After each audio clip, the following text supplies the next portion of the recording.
You're watching How Leap. Let's remove an email address from your Facebook account. Open the Facebook app and tap the menu icon. Scroll down and tap Settings and Privacy. Tap Settings. Now tap Personal and Account Information. Tap Contact Info. Here you will see your listed email addresses. Tap the email you want to remove. Tap Remove. Confirm by tapping Remove again.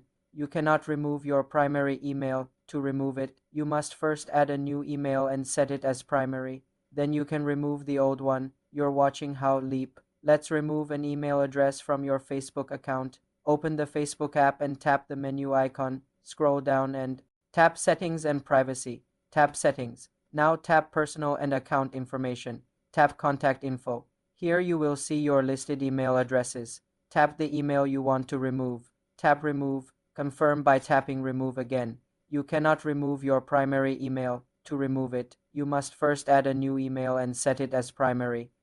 Then you can remove the old one. Ensure you have at least one email or phone number on your account. For more simple tech tutorials, subscribe to the channel.